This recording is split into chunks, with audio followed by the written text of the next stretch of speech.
Hello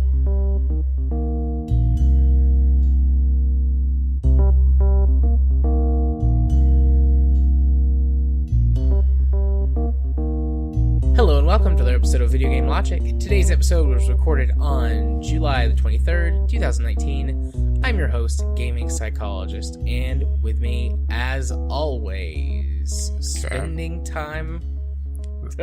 time fly. I don't fuck it. Just say Caffeine Rage. Well, you kind of paused there, so I thought, okay, well, you're not doing it this time around. I did. Normally, I think about it beforehand. We've spent so long talking and meandering that it just kind of dawned on me that I didn't have one prepared. So I fucked it up. It's fine. It's all right. We'll do it live. I'll wait. On today's show, we will, of course, be discussing the games that we have played. iNcontroL dies at age 33. Nintendo was hit with a class action lawsuit over Switch Joy-Con drifting issue. Grand Theft Auto 5 update adds a casino that can be played with real money. Rare talks Sea of Thieves upcoming pets and microtransaction store. We will discuss a couple of things in Community Corner and have a Steam Discovery Queue. Timestamps will be in the show notes following their respective topics. Hello, Rage. Hello. As if we haven't been talking for over an hour. Well over an hour. Also, you're not going full Trebek and upholding the illusion that we just started up the recording and about 5 seconds after the call. Oh, I always break that illusion. Always break it. I'm never honest. I'm always like, so we've been talking for a long time now. Or I'll be like, so Rach, how are you? As if we haven't been talking for the last X number of minutes. To the audience, though, we've only been talking for approximately a minute to a minute and a half, despite the fact that the recording is already at 14 minutes, just about. Not quite, but just about. And that Craig has been running for probably close to half an hour now, and we were chatting for another half an hour before that. Well, don't forget Craig thinking, what the fuck? Yeah. I Craig, I don't is get used to that by now. I don't get paid enough for this. He doesn't get paid at all. Exactly. So, yeah. What's shaking, Bacon? Not much. Had kind of a relaxing weekend watching a movie, so... which, nice. Considering the length of the movie, that doesn't sound... Oh, well, I watched a movie for the weekend, but, a nearly 3-hour movie, that's pretty much an evening. Watched, like, The 10th Kingdom. I think that movie is, like, 11 or 12 hours long. Why don't I just watch something good and fire up Lord of the Rings again? That's true. That'll get you, like, if you watch all the extended cuts, that'll get you, like, 18 hours. That's like a week. Yeah. I didn't do anything Saturday except kind of die. I fought off being ill all week, and then Saturday my body just went, okay, you're home. You don't have to work. We're dead now. Go to sleep now.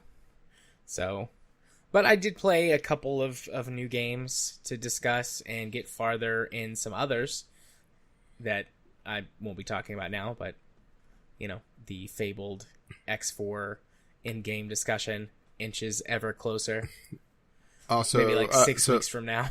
Okay, 6 weeks, so I should make sure I have the cards of utter boredom all set. Got it. Yeah, maybe in 6 weeks I'll have corrected the economy, which I broke. Whoops.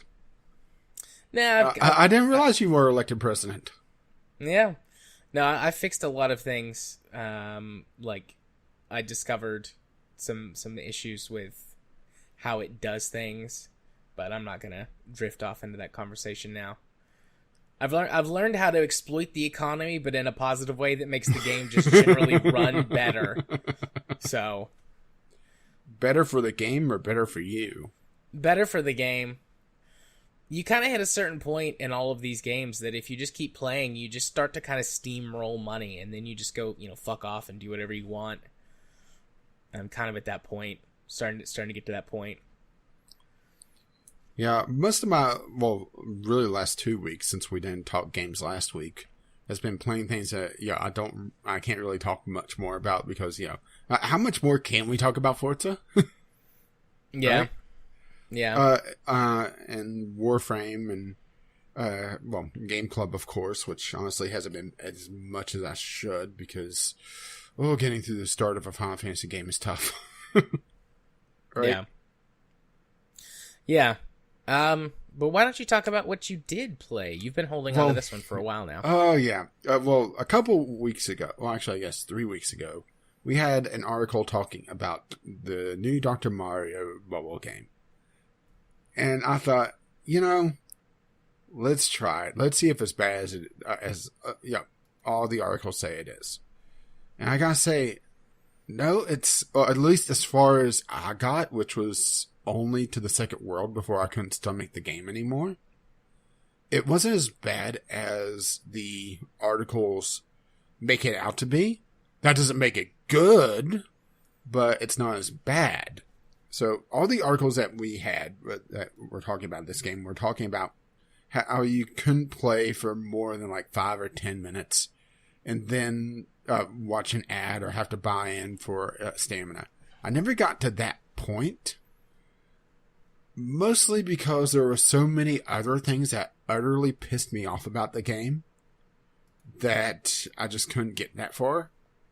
Mostly it came down to pacing. And I know you're thinking, pacing in a Dr. Mario game? Well, it's the fact that at the start of every single level, there's a good 10 or so seconds of forced animation of countdowns and flashing on the screen, to make you, get all those endorphins going from all the flashing colors and sounds. That got really old really quickly to me. It just slowed down the game so much, on top of having, of course, a stamina system that, of course, because this is a Nintendo game with a stamina system, it's in half an hour per life, and you only get 5 lives. So, yeah, you could already see where some of this is going, huh? Think so. So, let's actually talk about the gameplay. The gameplay, I actually had to go back and look at some of the old Dr. Mario games, because I never really played Dr. Mario. It wasn't really my thing. I didn't really play a lot of the match 3 genre, for lack of a better term, before mobile. I think the only one that I really played of any note back in the day when Dr. Mario was a thing, or the thing, I guess I should say, which I realized Dr. Mario, technically not match 3, but work with me here, would be Columns, which is a similar idea, but it's essentially packaged in a different format, where Dr. Mario, you're controlling essentially always a 2-color, pill that can be broken apart, and the whole objective is to remove viruses from the screen.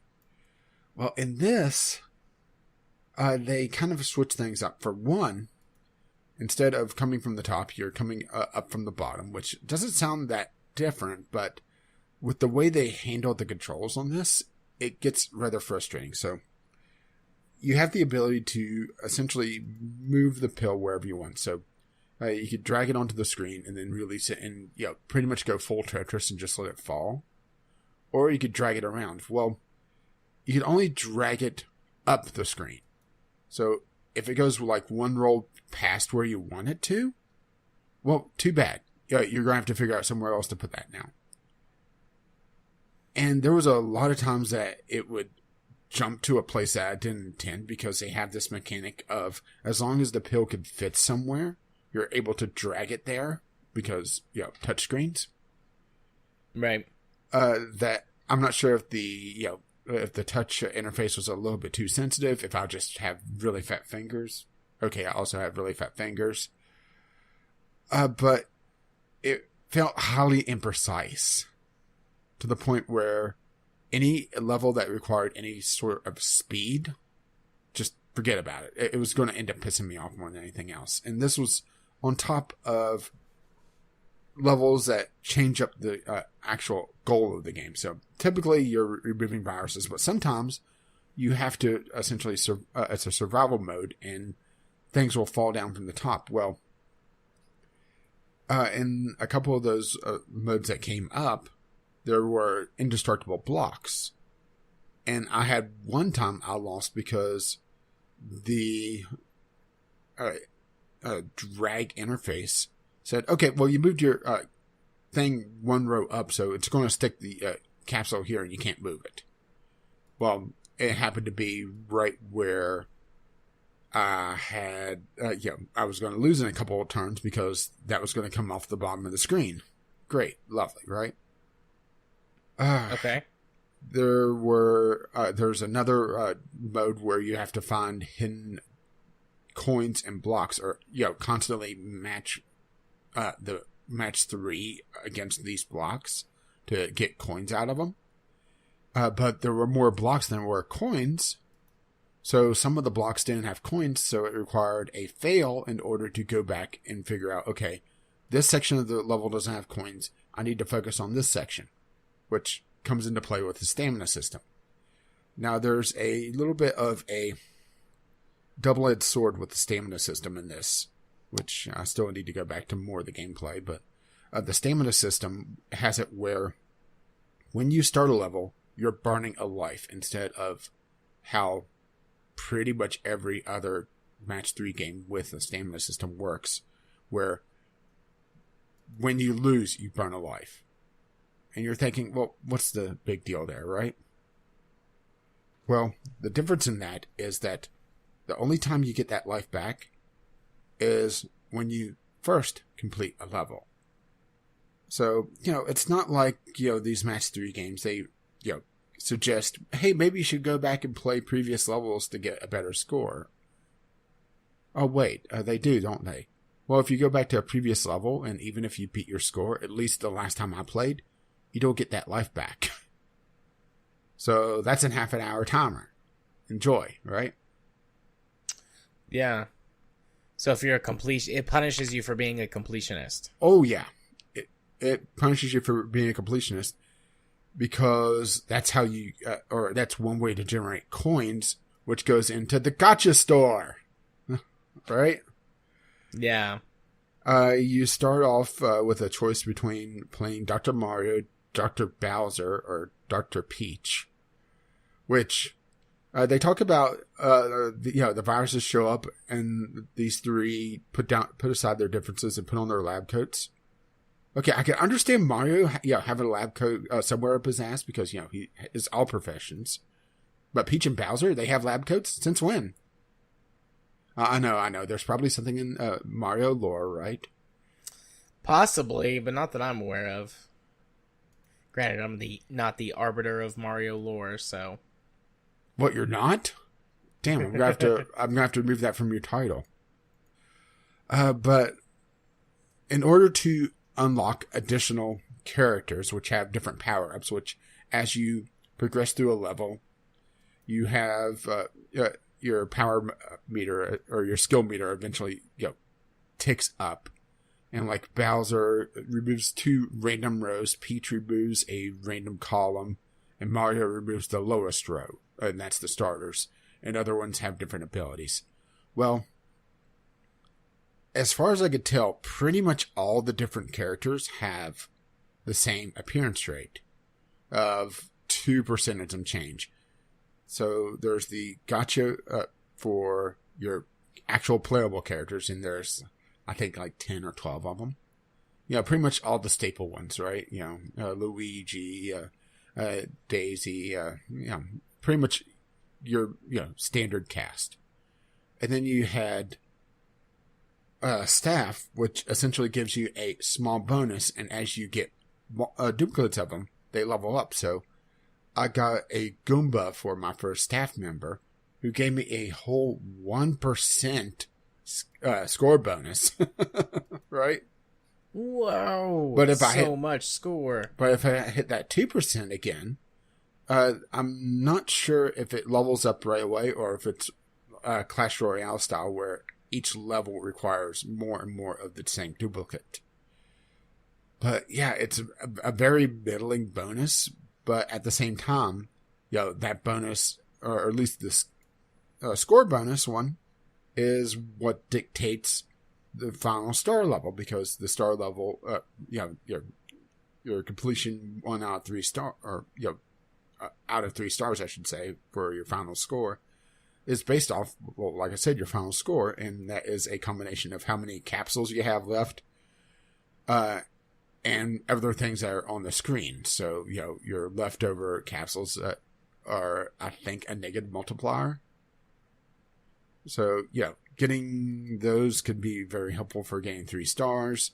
I had another that I can't think of the name of that had a whole 10% chance to remove 1 virus from the screen. I think I saw it happen twice. Oh, but yeah, this is a very, very, very mediocre match 3.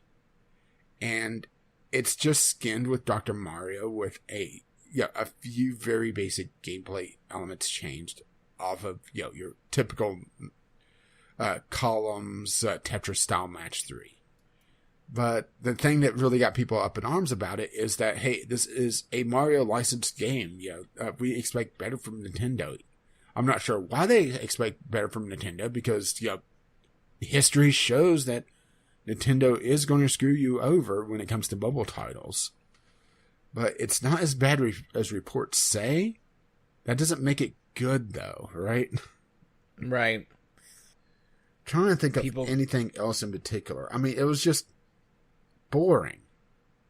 And it's not, a dislike of match 3, because, match 3 can be fun to pick up and play. It's just between the controls not feeling quite right. The fact that they actually hold back on the tutorial, and I know that's like, well, why is holding back on the tutorial a bad thing? Because half the time these tutorials are, do you know you could touch the screen in order to drop something onto the... But the mechanic of moving a capsule into an empty space big enough for a capsule actually wasn't explained till World 2. But there were levels in World 1 that if you didn't use that mechanic, which I accidentally did a couple times that I didn't know about yet, there was no way to 3-star them as far as I could tell. And also, the game was highly randomized because, it is a match 3 game. So, of course, there's a random element. There's that, luck factor. And there were times that I got utterly boned by the RNG. There was one time I was set up to win, and I needed a yellow capsule, or not even a fully yellow capsule, a half a capsule. And I had a choice of 3 colors. Out of 5 capsules, I did not see a single yellow. I mean, a little ridiculous, huh? Yeah. But it's just, like I said, a very mediocre game, and it's just, a lot of people raked it over the coals simply because it's a Mario game. And yes, I do agree that Nintendo should be held to a certain standard, but it's just a bad game in general. It's not a bad Mario game. Or I shouldn't say it's a bad game. It's a mediocre game. It just didn't deserve the press. In either a positive or negative way. Yeah, we were somewhere in our pre-show conversation, we were talking about people's biases. And you can have a bias for something, you can have a bias against something. This could be a case of people's preconceived notions or ideas about what Nintendo should be, letting that sort of drag this down. I guess I should call it by its proper name, Dr. Mario World. Which the fact that it's running at 3.8 on Google Play actually says quite a bit, huh? Yeah. Typically, if something's below a 4, it's pure cancer. Typically on, the modern rating scale, air quotes. But yeah, I like Dr. Mario. My mom really liked Dr. Mario. So when I was a kid and we had our Super Nintendo, that was one of the games that she would play with me. And so Dr. Mario is one of the older Dr. Mario, I guess, has got a special place in my gaming heart. But I had no intention of trying the mobile version, because if I'm going to play it, I'm just going to play an emulated version. I figured, after seeing all the reports, I thought, this can't be quite right. And no, it was a little bit sensationalist, at least as far as I got. Because I was able to play, for the most part, uninterrupted by the stamina system for at least the first world. Yeah. But it's just so sluggish. I will say that the multiplayer version or the multiplayer is interesting, but it's clear that these people have know life Dr. Mario to the point that be entering rivals is a bad time, because it's essentially Dr. Mario's speed running, and to me this type of game really requires, it's almost chess like, sitting there and thinking about it. And taking it into a speed area just it wasn't as much fun for me. Yeah. Or maybe I'm overthinking, I don't know. But it also is a case of a little bit of concern with the characters, because as they level up, they get better powers. So if you run into somebody that's like, level 10 Mario, they're, may be able to just screw you over. And also, before you start every level, there's also the ability to...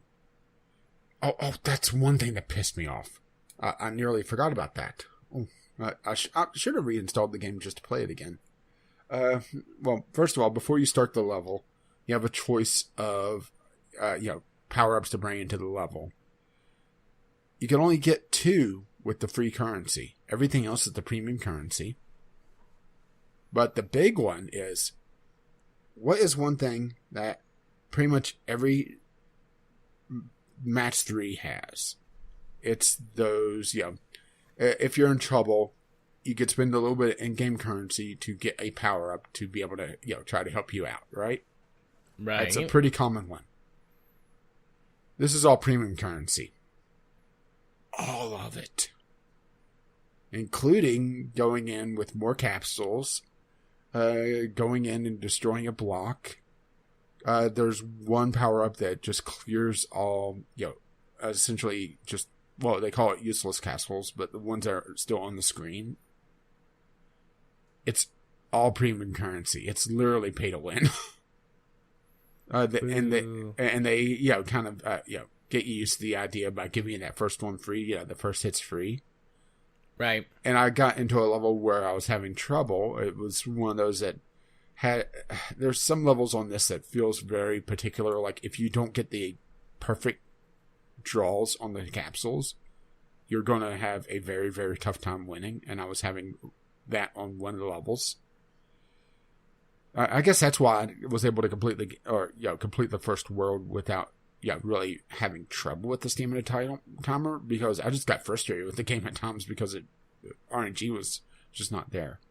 But I was set up where, okay, I could win if I could just clear my capsules, because I had just one that got drugged to the wrong place because I didn't realize that mechanic was there. So I was flicked a capsule, and it's like, oh, you want to go there? Okay, and just warp across the screen.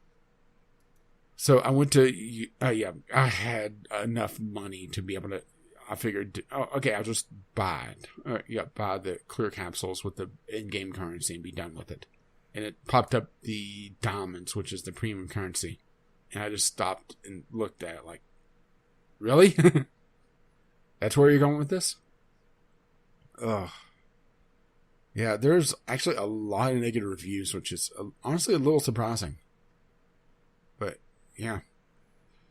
It's not as bad as they say it was, but it's not a good game to play if you have any modicum of being frustrated with mobile bullshit. Right. Okay. And I went a lot longer with that than I envisioned. This makes me want to play Dr. Mario, but not the mobile version. It makes me want to go hop on the Raspberry Pi and play some Dr. Mario on that. Well, it should be on there. Yeah, it is. I've played it on there before. I'd take that on my trip.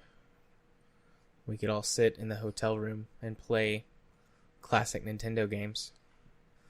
It's not very big, although I don't know if the TV in the hotel is going to have, like, what kind of TV it's going to be. It'll probably have an HDMI port. Anyways, I don't want to get too off on that tangent. I've got 2 games that I played this week. Both of them fairly quick. So the first one is called Survive on Raft, which sounds shitty. And if you go look at it on Steam, it looks shitty, but it's not terrible. I don't know if smell shitty. No, I don't know if, like, looking at it, I was expecting it to be so bad that I was pleasantly surprised that it's a fairly functional, decent survival crafting game with what in my mind is a little bit more of a sort of a, I guess, unique gimmick or something like that. But it is a survival crafting game. The, conceit is like you're on a raft after a shipwreck. Well, I say raft. You're on a big plank of wood after a ship crashed, and you've got a couple of basic tools. You got like a hook and some water, like some bottled water, and some food. And you have to... And the corpse of Leonardo DiCaprio. Yeah, you pushed him off the door and fed him to the giant shark to buy yourself some time. So, but yeah, you start in the water, and there's all of this, flotsam and jetsam around, and you've got your little hook thing, and it's on a rope, and you throw the hook to grab stuff in the water and pull it in towards you, and that's where you collect your crafting materials. And then that point of it is pretty standard. You collect the materials, you craft things to make your raft larger, more planks of wood. As you level up, which you level up just by essentially performing actions, collecting things, building, surviving a day gives you just sort of a flat XP payout. And as you level up, you unlock more things. You get a fishing rod where you can fish, obviously. You unlock some more tools, more designs, and parts to create a larger raft or a larger ship. And it kind of starts to feel like Waterworld after a little bit, because you get a larger thing. That doesn't bode well, right? You got an indoor area, maybe something that's raised so the shark can't get you, like up on stilts or something like that. You've got like a little fishing hole in the middle of your ship so that you can just fish like right there.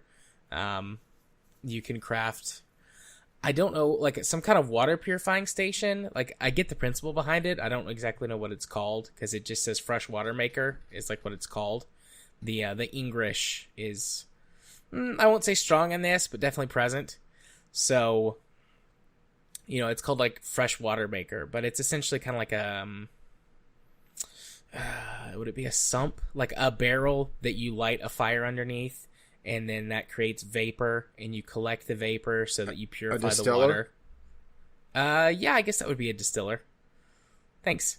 And then you create like a raised cooking spit, so that you can have a fire on your boat but not burn it down.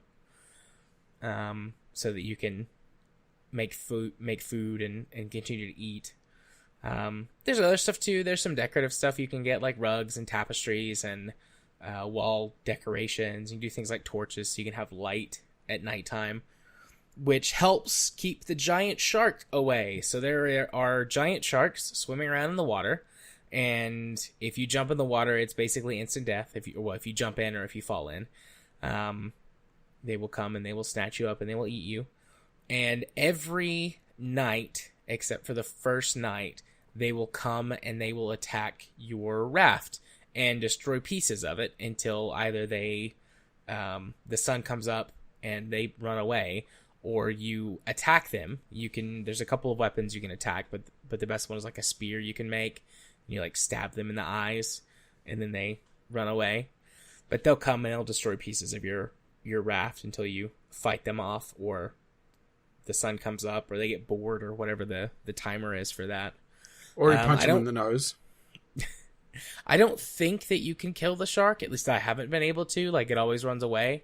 I don't know if you can actually kill any of the sharks, but that's not too bad. When the raft gets a little bit bigger, that can be a little bit more difficult if you are like on one side and you got to go fight the shark on the other one, and you're just a little too slow and he bites off a piece of your raft and you're like, well, fuck. I just built that. As your raft grows larger, it sort of becomes easier to collect materials because the stuff just runs into it and then gets sort of pulled along with you.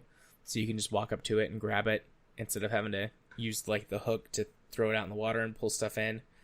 But the actual collecting materials part, honestly, gets a little monotonous after a while, because once the initial, like, oh, this is a neat gimmick, kind of wears off to it, it just gets boring. But, building torches or creating torches to have at night seems to keep the shark away a lot more of the time. And if don't you die, know sharks are afraid of fire? Apparently. If you die, it, just respawns you back on your raft, but you lose all the stuff that you had on your body. If you somehow manage to die in such a way that leaves it on your raft, you can pick it back up. But if it's in the water, it seems to be gone forever. And then you can grow, like, you can get these little grow boxes, and you can create compost and grow coconut trees. I don't know if there's other things that you can grow. Coconut tree doesn't really seem like a sustainable thing to have on a boat, but that's what you get. And then you can get coconuts from that, which are food that doesn't require cooking. You just use a mallet to break them open, and then you can eat the coconut. I would humbly, disagree about coconuts being food. I mean, I also dislike coconut in real life, but it was like, well, I can eat this coconut or I can die. I would probably eat the coconut. There's a perfectly good shark down there. Just choke it with the coconut.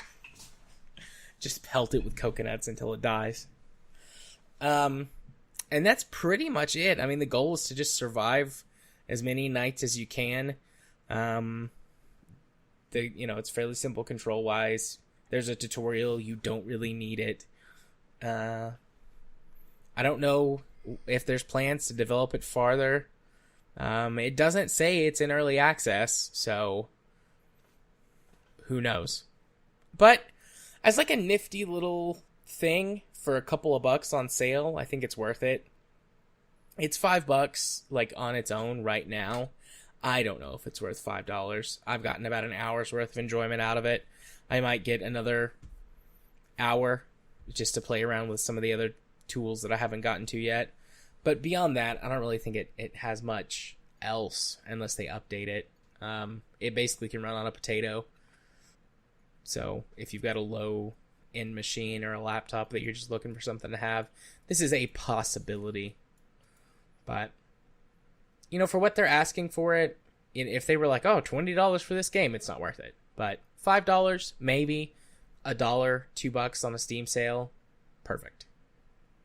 It's just not all that bad. Which I was really surprised. I was like looking forward to playing it and making fun of it because it was garbage. But I was like, well, this looks like garbage, but it's not terrible. So pleasantly surprised. The other game that I played is called Traffix, Traffix. Traffix is a fairly simple puzzle game where that you are a traffic control person and you're in charge of traffic lights.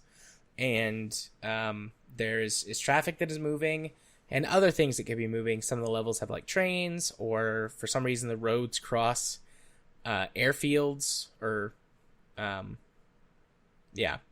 would guess it would be like service highways on an airport, or service roads.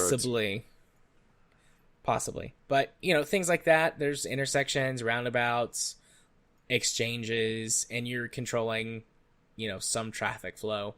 And they start out relatively easy. You're just controlling one line of traffic as it crosses, a one-way highway or one-way street. And then it's, 2 lanes, one going each direction. And then you're controlling 2 when you get a roundabout and cars come at different intervals. Everything moves at the same speed, but there are like sports cars and vans and semi-trucks. There's also emergency vehicles. So the way that works is like you're controlling the traffic, and in order to get, the 3 stars for doing everything perfectly, you have to have no traffic accidents, and you can't make anyone mad. There's no time limit per se, but if you make people wait for too long, they get mad, and then it counts against you. But emergency vehicles will only wait until the driver gets mad, and then they just drive away, ignoring your traffic signal. So you have to be careful with those guys. The first few levels are extremely easy. It's teaching you basic concepts through gameplay. Like there's a tutorial that teaches you how it works. And this is a port of a mobile game. Yeah, I was going to say, this looks very mobile-ish. Yeah, it's a port of a mobile game. And they haven't even changed it from tap or, tap and swipe. Oh, one of my psychotic fucking hatreds. Yeah. But essentially you just click on the traffic light to let a single car through, and then you can click and hold or double click, and then that will leave it open and traffic flows through. If you click and hold, traffic will flow through until you release, and then if you double click, you have to come back and click it again to stop the flow of traffic. And that's it. Like, that's it for controls. If there's a traffic accident, you have to clear the accident by clicking on the cars, or it says swiping. I don't know if you can click and drag to remove them. No, you pick up and shake the computer. I've had a couple of traffic accidents on the 4th or 5th level, but the first few levels I didn't have any at all. And then it introduces you to the complexity of the game very slowly. Like I said, it starts out and you've got one lane. You're controlling one lane of traffic that is going in one direction that crosses a street that is a one-lane street going one direction, and it builds up from there. So then you've got like a cross street that you have to send traffic through, and then a roundabout, and then traffic exchange on think like an on-ramp onto an interstate. And sometimes the cars are going into one lane, and sometimes they're going into the other one. And it indicates all this to you. And then it starts to get really complicated. Like there's an interchange with multi-level highways that kind of like block things out. And I really struggled with that one at first because my brain just couldn't wrap my head around like, okay, so at this point they cross because game. And so I have to be careful. Video game logic? Right, because of video game logic. Ding.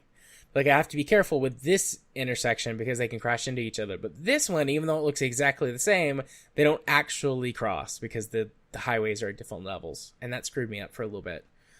And then, like I said, as you keep going, it gets more and more difficult. You'll have trains that come through. So I'm guessing, like, the color gradient dictates their level, or is it just being pretty? No, that's just to be pretty. It's a very minimalistic art style, as you can see. The soundtrack is a lot of sort of funk and jazz, very calming, very soothing. Soundtrack is actually excellent for this type of game. Well, why do you just pipe the music into the cars so whenever they're waiting, they don't get angry? That would be nice. Wish I could do that. But that's all there is to it. There's, I don't know how many levels there are, 20, 25 levels? And then there's a chaos mode, which chaos mode is all police vehicles, or all emergency vehicles, rather. So everything that you have to control is an emergency vehicle. So that just forces you to keep up with your time a little better. But otherwise, it's a very simple, very relaxed puzzle game. Wait, that's not how Roundabout works. Sorry, I'm looking at the trailer, and they have a roundabout with 5 different street lights. That's not how a roundabout works. I'm looking for it on the trailer. It's towards the end. It's at 35 seconds. Oh, I see that. Matter of fact, that's kind of the opposite of how a roundabout works. Yeah. I haven't actually played that level yet. I don't know where it is. No, spoilers. But yeah, the game on Steam is $5. On mobile, it's $3. So there's a little bit of a PC tax. Yeah, I can't really find it very easily on mobile. I'm not sure if it's which store it's on, or I if looked it's it up on on the different Play Store. Is it a different name? No, it's Traffix. Maybe Google is failing me, which is possible.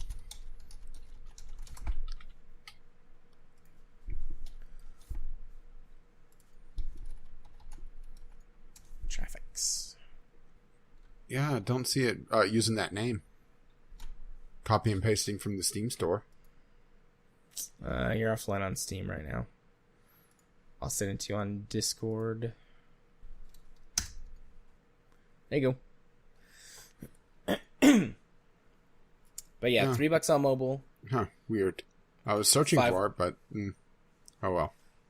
$5 on PC. If you like this sort of puzzle game, I think it's probably worth $5 on PC. but it definitely feels much more suited to mobile. Maybe if you had a tablet style PC that had a touchscreen, or even a touchscreen monitor that you didn't feel weird like reaching out and poking, it would work well. But with the mouse, it can get a little wonky a little fiddly. But it's still a good, solid game. So, if you're into this sort of thing, it might be worth it to you. I think it's definitely worth it at the $3 mark on mobile devices. So maybe go for it there instead of getting it on PC. Especially if you have a tablet. Yeah. Overall, though, really good game. I enjoyed it. I'm glad I decided to, sit down with it for a little bit and try it out. I'm probably going to play it some more this weekend while I am on my trip sitting in the hotel at night.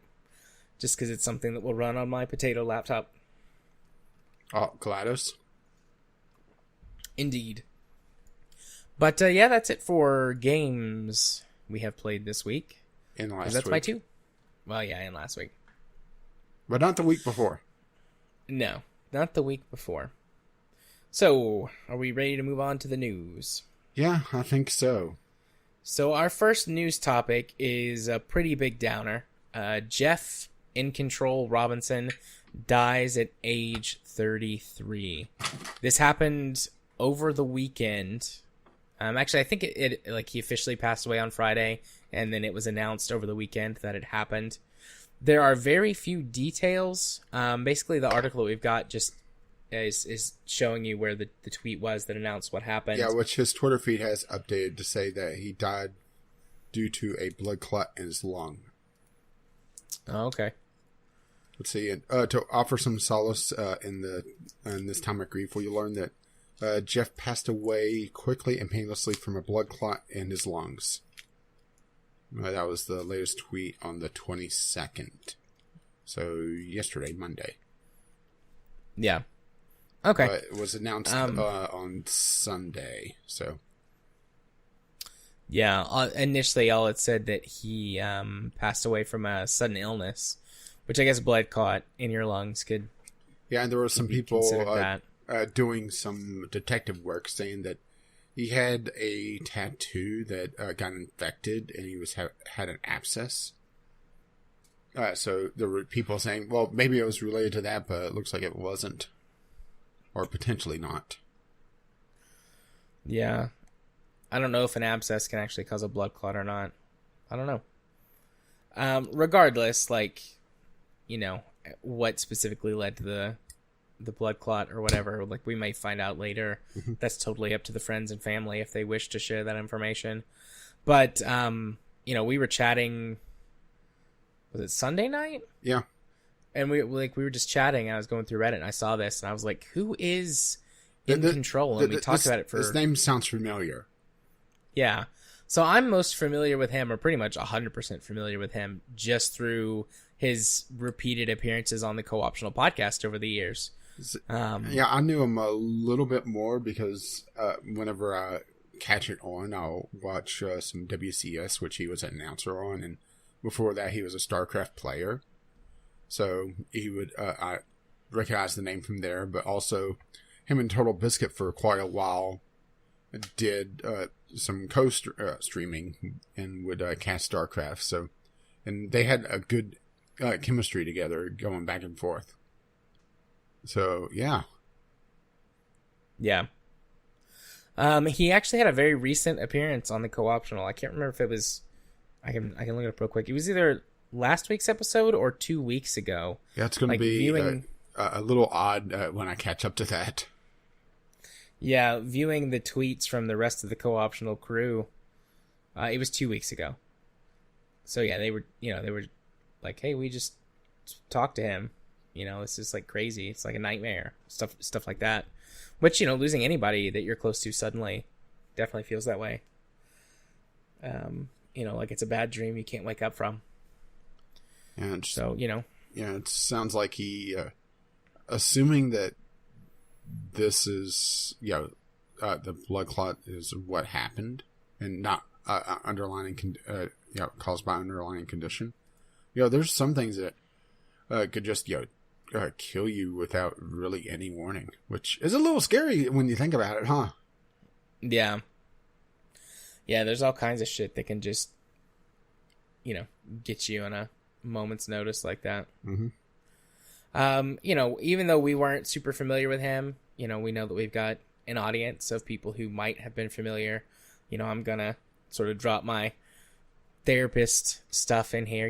If you were someone who is a big fan of his and you're feeling grief or sadness, anxiety, anything caused by hearing about his loss, don't hesitate to reach out to me. If you feel the need to do so, I'd be happy to talk to you and just see if I can help you process through some of that. Just because you may have not known them personally doesn't mean that the grief for their loss isn't any less real. So if you find yourself struggling with that, either because you just heard the news on the show or you heard about it earlier in the week and you just haven't been sure how to process it, please don't hesitate to contact me.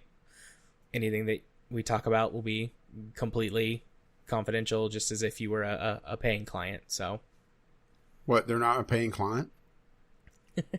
Well, you'll have to pay me, in Steam trading cards. Yeah, very reasonable rates. Yeah. But, yeah, like I just said, in all seriousness, feel free to, if you need some support or just someone to talk to and process through it, don't hesitate to contact me. I am here to help.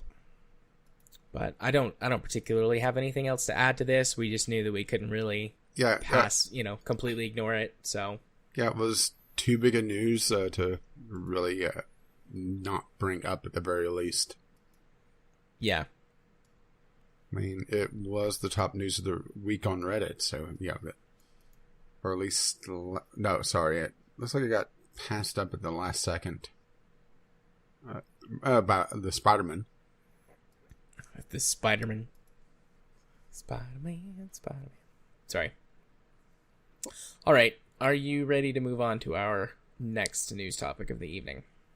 Yes. Let's talk about something a lot, lighter and like class action lawsuits, right? Indeed. Nintendo is hit with a class action lawsuit over the Switch Joy-Con drifting issue. Yeah, remember how I talked about that last week? Yes, indeed. Where I was a little bit concerned about the Switch Lite because people were reporting, hey, the Joy-Con, the joysticks kind of wear out and they start drifting. Essentially, they wear out to the point where the internal tension on them, even though I'm not certain exactly how that tension is supplied. Sometimes it's just resistance of the joystick. Sometimes it's springs. Sometimes it's just rubber bands on cheap ones. Wears out to the point where it gets past the dead zone. I was wrong on thinking that it was essentially wearing down the plastic to create an abrasive in it. It sounds like nobody really knows 100% sure why it's happening, at least outside of Nintendo. And there's a class action lawsuit going on, and there's been some late breaking news that Nintendo's recently released a memo that's instructing customer support to fix the Joy-Con drift. Before this, they were instructing people that had it to go to the customer support and pay essentially the same price as a new Joy-Con to go get that repaired. Oh, and has a 2-week turnaround as well. So, a little troubling whenever you're considering, the Switch Lite wouldn't have the ability to swap these out. Yeah, you'd have to send the whole thing in for, repairs, but there's no way to, like, all of your data and everything is stored directly on the device. There's no way to pull it off. Not 100% true. Remember, if you pay for their online service, they offer cloud saves for some games. Yeah, I was going to say, for some games, that's not all games, so even that's not a solution. Because Nintendo just has to be Nintendo, right? Nintendo ended up. I think it's fair to say Nintendo has pretty solid software, but hardware is either weird or has some sort of issue. And it's been this way for a long time now. Yeah, Nintendo definitely solid software. Most of their games, at least... First party. Yeah, their third party, especially in the Wii era, just were turning into shovelware. Yeah, but I mean they're very good, very solid, many of them excellent. But when it comes to their hardware, like a lot of their hardware is genuinely excellent, like in terms of like technical, like what they're able to pull off with a very budget oriented console setup, but they do things very weird, and they've had a long history of that. Like one of the ones that springs to my mind the most is like the N64 controller, just how weird and wacky that thing is. What, you don't have three hands? No, wouldn't you know it? I just so happen to not have three hands. I'm actually surprised. Actually, I can't say this is 100% not, but I'm surprised that there's not like a N64 game where it's a local co-op where it's more than one person on a single controller. Now that I think about it. Almost how Brothers A Tale of Two Sons is a single-player multiplayer, or single-player co-op, where it's split the controller between the two characters. I just had that thought. It made me wonder, is there an N64 game, some sort of challenge gameplay, where the game is controlled by, let's say, two people, maybe three, splitting the N64 controller into essentially sections. I don't think there is, but that would have been an interesting way to use the hardware, huh? Yeah. I'm trying to Google that right now. I'm not coming up with anything, but my wording could be wrong. I don't think there is. Because pretty much whenever control schemes were set up for the game, it used the D-pad or the joystick or the thumbstick, never both. Yeah, or if it used both, typically the thumbstick was the control method and the D-pad just functioned as additional buttons. Mm-hmm. Well, now we need to go back in time and develop an N64 game. Hey, maybe we could create a new good timeline, right? Maybe. Influence a lot of actions as much as possible going forward. Go kill a few people, buy some stock, Typical time traveler stuff. It just kind of, I kind of just thought of that off the top of my head, but even not counting the N64 controller, or the Wii controller, or the Wiimote, it was a weird thing that, just happened to work well enough that, it got traction with non-gamers and became a huge success. But then the Wii U essentially was a tablet. And, and a lot of games just did not make good use of that second screen experience. No. The GameCube had the mini discs and also a weird controller as well. Yeah, but the GameCube controller was closer to a, I don't know, air quotes, normal controller. The GameCube controller was what would happen if you left an Xbox 3, an Xbox, an original Xbox controller in the hot zone in Chernobyl, and it just mutated for a while. Yeah. Of course, it would be begging for death, but that's beside the point. I mean, even the original NES,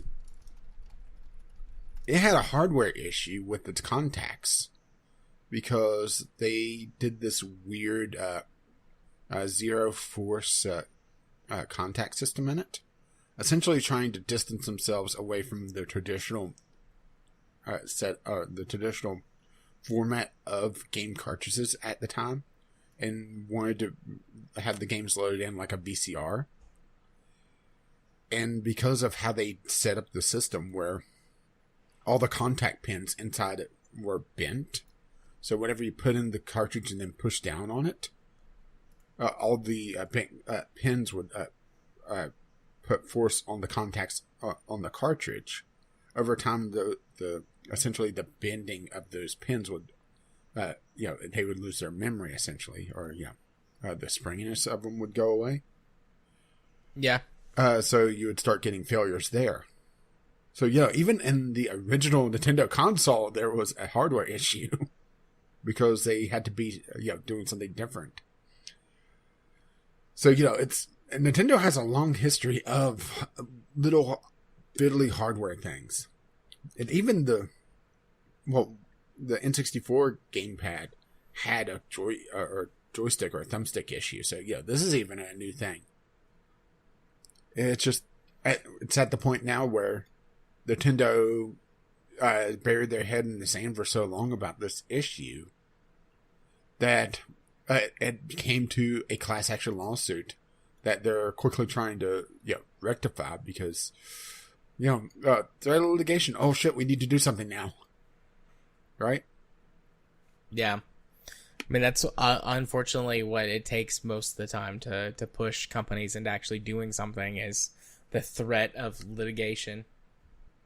Yeah, and not even doing the right thing. It's just do something, right? Yeah. Make it look like we give a damn. I'm not quite as cynical on Nintendo as I am about a lot of other companies about this stuff. Well, to be fair, that's a low bar. That's fair. Nintendo has been making what I feel like are more mistakes here recently. They might just be in a little bit of a slump. I'm not going to write them off to being, a really shitty, air quotes, AAA company at this point, but it seems like they've been in the news a few times over the last couple of years with, big issues or things that they're having to deal with. Yeah, that makes me, like I said, really hesitant about the Nintendo Switch Lite. And even they announced that there's a new version of the mainline Switch coming out with better battery life, so we're going to have to see just what they change on that. Or are they going to do some sort of design change in the Joy-Cons to fix whatever issue this is?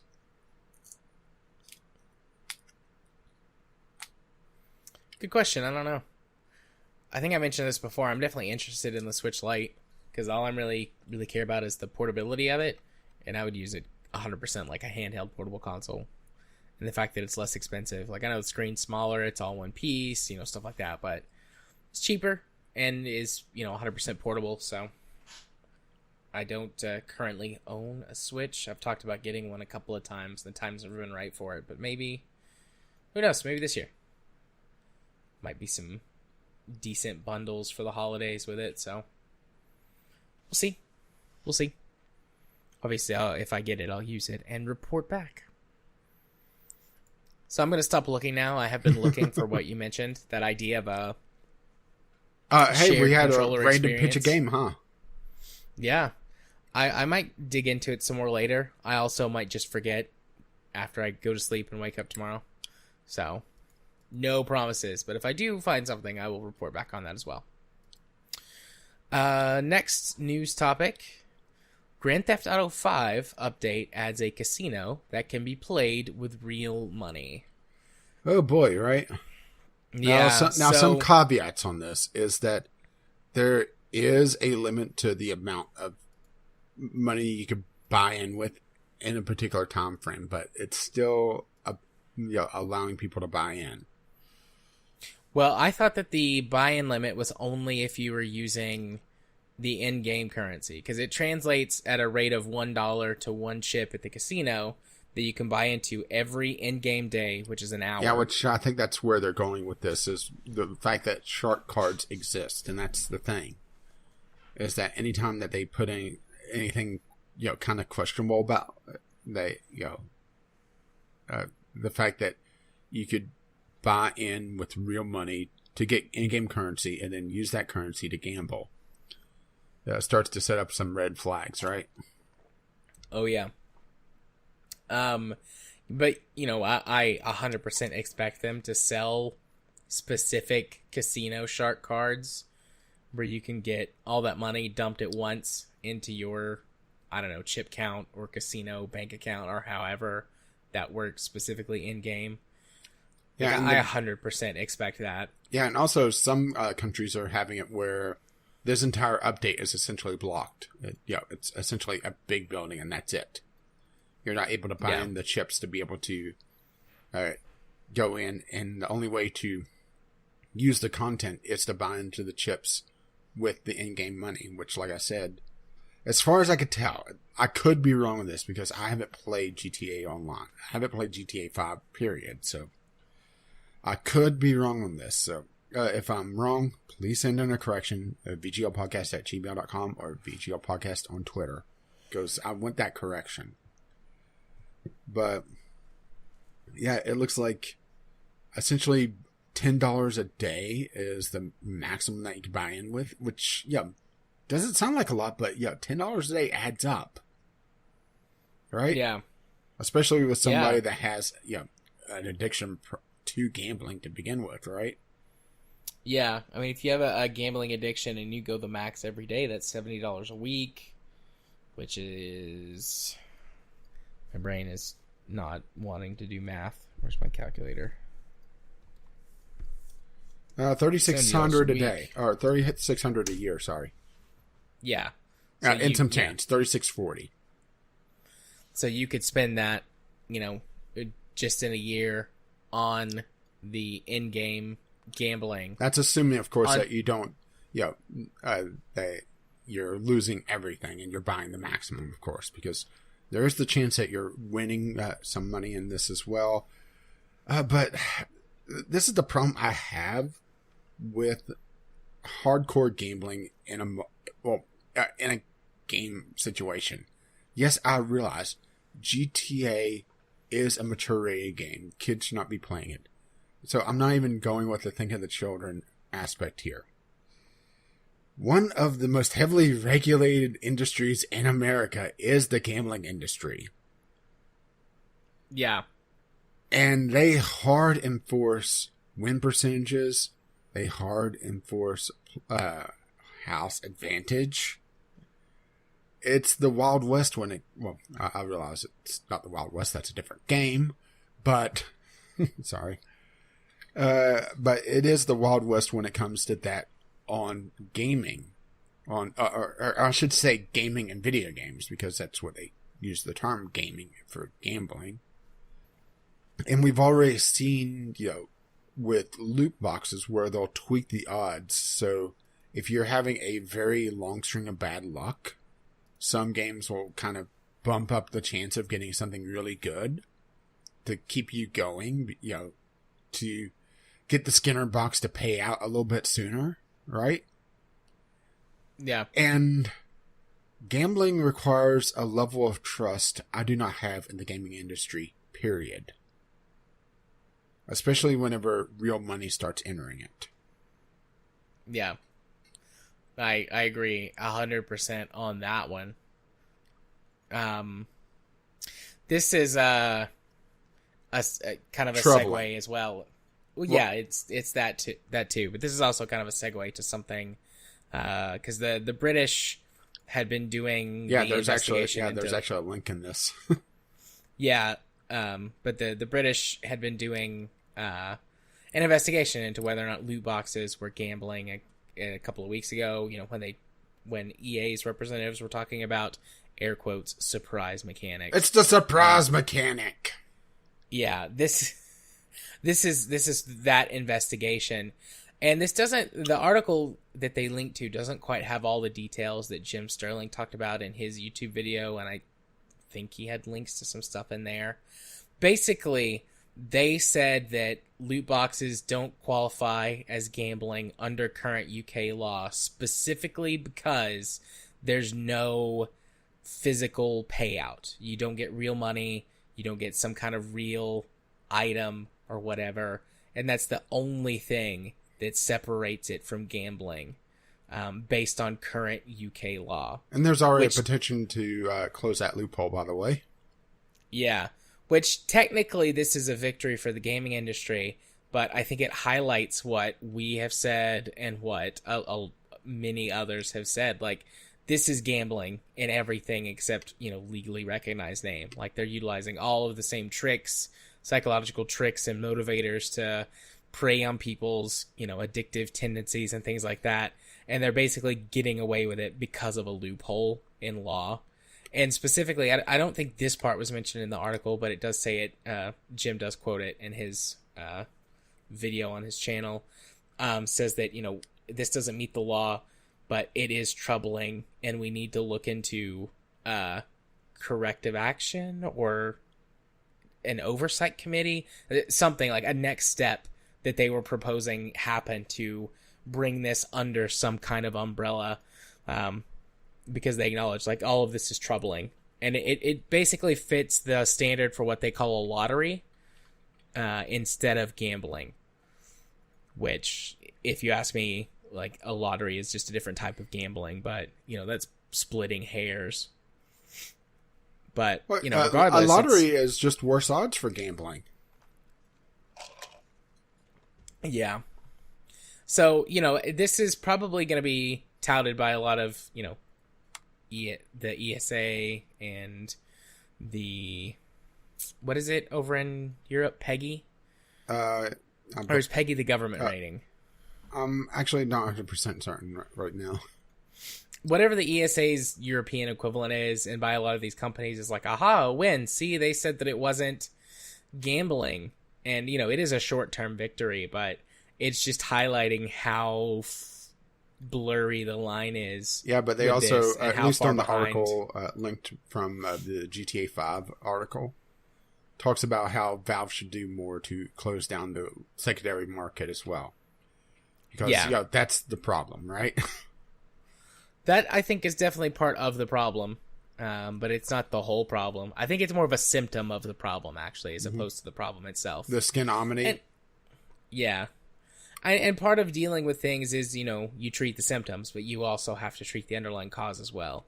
And in this case, loot boxes are gambling. So, I don't know what to say. Yeah, some other comments I saw talked about how it wasn't the fact that there wasn't a payout, but also I didn't do a deep enough dive on it because I didn't see the article until just when we were talking. Some people were talking about how it also doesn't meet the requirements for gambling in certain areas because there's not a loss. So does that mean casinos there are start going to really racking up on plastic spiders? Because if you get something, it's only not gambling, right? Yeah, because you're not losing everything. You might have just bought a $10,000 plastic spider, but you got something. What are you talking about? If you get 10,000 plastic spiders for that. I suppose that would still be a net gain for the casino, but they would definitely not gain as much. Let's see. How much is a gross of plastic spiders? Let's see. One gross of plastic spiders is $13 retail. Oh, these are the fancy jumping ones. So yeah, that's a $5 buy-in. I'm having too much fun. What can I say? The $5 tables are the really shitty, cheap tables in Vegas. I mean, those were my favorite tables to play at. The one time I've been to Vegas, a lot of interesting people there, and you could just sit and drink and bullshit. It's the $50 buy-in that gets the plastic jumping spiders. Yeah. Let's see, plastic spiders. Let's see. Okay, here's 100 plastic spiders for $7. I have a real temptation to get this for April Fool's Day. Just dumping on my neighbor. No, and then I would not evil. The bucket over the door, but instead of water, it's plastic spiders. You'd probably be able to hear her from there. I'm like, my anxiety's shooting up just hearing you talk about this. I don't like spiders. That's one of the only things that I really like. Spiders and clowns are like my things that I'm like, no, thank you. Okay, now how much is 100 little plastic noses? Sorry. I'm just shaking my head. Which is great for an audio podcast, by the way. Yeah. Ooh, I could go cheaper. 100 plastic spiders for $1. $1.46. There we go. eBay is the way, right? Yeah, eBay's pretty swell. But yeah, I mean, this whole thing, going back to what the news topic. This whole thing is just like, honestly, it feels kind of like a fuck you, like with the GTA casino. Just feels like a fuck you in the face of all of this. I understand that casinos have a place in the GTA series. They've been in the GTA games before, but they've never been multiplayer with the ability to buy in with real cash, and that's really the distinguishing factor here to me. Is that it's one thing to go into San Andreas and go shoot a bunch of people for in-game cash, and then go blow it all on blackjack.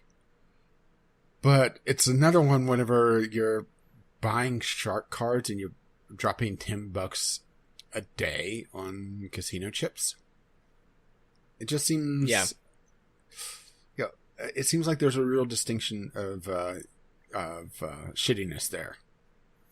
Yeah, it's just different than there being just like gambling you can go do in game. Like if you could just go play, blackjack or Texas Hold'em or any number of other games as like a mini game, that's one thing. And it just only utilizes some real game, in-game currency or whatever. Yeah, part of me single player mode, and part of me wonders just how much of this was a scrapped original single player content that they reworked for multiplayer, because they originally supposedly had a lot of single player content planned, and GTA Online was just kind of a weird experiment that they didn't really expect much out of. Yeah, I don't know. That's a good point. I hadn't thought of it that way. Possibly could be, a lot of it or all of it that comes out. Yeah, and this was also was this Brucey that came back with the GTA casino?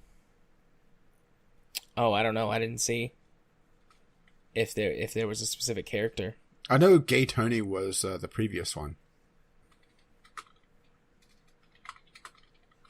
Let's see.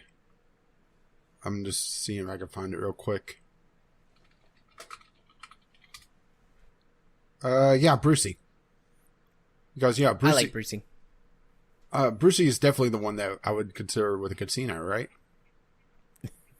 Yeah, actually, that would fit. Well, it's being a little sarcastic there. I mean, I would have put like Roman, being in debt to a casino. Roman would probably be the best choice, but I could see Brucey doing it. Well, maybe there was also that particularly, the ending of GTA 4 possibly Roman not being around. Yeah, depending on the ending that you get. Yeah, especially depending on how much you liked Roman. He was annoying, but I liked Roman overall. If Roman could just shut the ever-living fuck up occasionally, right? Yeah. Hey, it's your cousin. Fuck off, Roman.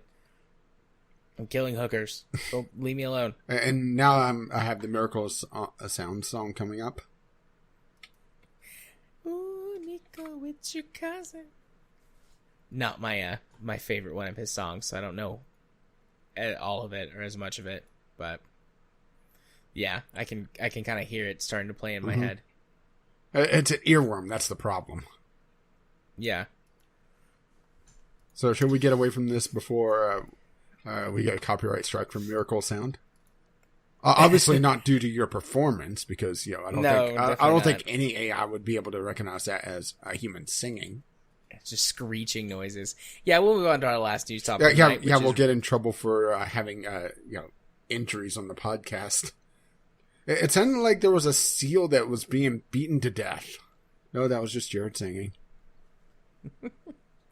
So, Rare talks Sea of Thieves, upcoming pets, and microtransaction store. Yeah, this is kind of an interesting one.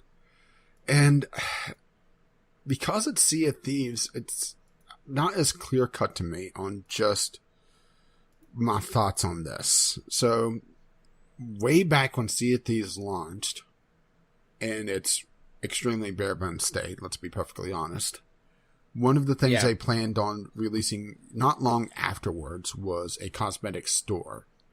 Well, turns out launching a game in a bare-bones state kind of pisses people off. So they had to put back the store and put it back, and it looks like they're now just getting around to it. But the landscape has kind of changed, and I'm not just talking about games as a service becoming kind of the standard, and Sea of Thieves supposedly getting a fair amount of gameplay, but also the fact that it's an Xbox Game Pass game now, or at least on the PC. I'm not sure if it is on the console as well.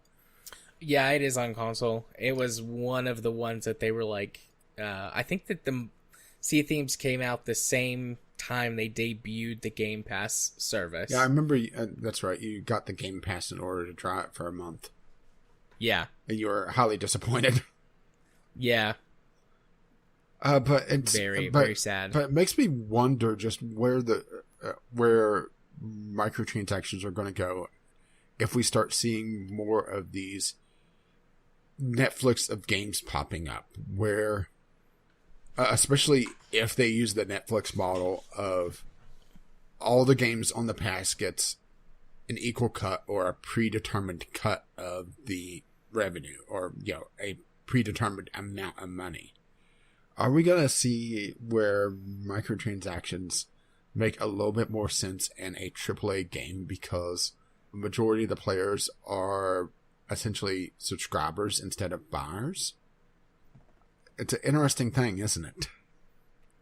Yeah, I don't know. I don't know how I feel about that. Yeah, that's kind of the thing, is it has this weird feeling about it because this is not something that has been a thing on PC gaming outside of like the last year or two. And it's still relatively new that I haven't really considered it all that much. Yeah. On the one hand, I kind of get it, because then they're not free to play games in that sense, because you're still paying a subscription to get access to the games, but you're also not paying, specifically for the games. So in one way, it makes more sense to me. But on the other hand, like for, particularly for something like Microsoft and their Game Pass, it's like, well, I mean, you're a Microsoft first party title that has put you on the Game Pass as a way to, keep player numbers up and things like that. So, I mean, Microsoft is still paying you for this. It's not like you're doing it for free. I don't know. I might understand it a little bit. But Sea of Thieves is a Microsoft published. It's not Microsoft in-house, is it? Is Rare Microsoft in-house? I'm pretty positive Microsoft bought Rare a few years ago, and they're one of their first-party developers. I can't recall, so I'm happy to go double-check that. Let's see, Rare Company. Yeah, in 2002, actually. I thought the acquisition was much more recent, but I guess not. But yeah, so Microsoft has owned Rare since 2002. Well, that's why Rare dropped off the map for me. Rare focused on the Kinect from 2009 to 2014. I guess that's why it feels like that, in the last few years is when Rare was, in my mind, bought and made a comeback by Microsoft. But Microsoft has owned them for a long time, and they're just letting them, or having them make games again instead of Kinect stuff. Yeah, let's see. List of video games developed by Rare and year of release. Sea of Thieves. Well, was their last one last year? Battletoads coming up is a Rare game. See, Rare Replay, Kinect, Killer Instinct. So Killer Instinct was good, actually. Yeah, I'm not a fighting game guy, but that's 2013.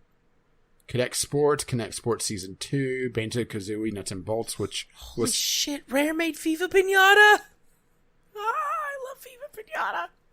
I didn't know that. It's kind of a shame Viva Pinata kind of just died off, huh? Because there was a lot of places to go with that. Yeah. Oh, I love Viva Pinata so much. I'm sorry for more screeching, but I'm not sorry. Well, at least it wasn't singing this time. And then they did Perfect Dark Zero and Cameo. Cameo was good. Perfect Dark Zero was eh. Well, they did GoldenEye, of course. Yeah, I'm mostly just looking at the Microsoft era. Star Fox Adventures, which was GameCube. That was just before they got bought out. Star Fox Adventures was really good too. Yeah, it's just looks like it's after like 2007. They started really focusing on Connect stuff, and they haven't really. Well, let's put it this way: in the last 10 years, they've released 3 games on PC: Killer Instinct in 2013, Sea of Thieves, and upcoming Battletoads. Those are the 3 games in the last decade for PC. So that's why they fell off the map to me. Yeah. They spent a long time on Sea of Thieves.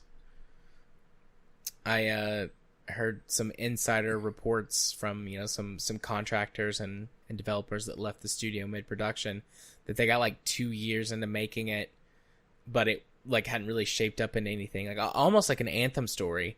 And so about a year before release, they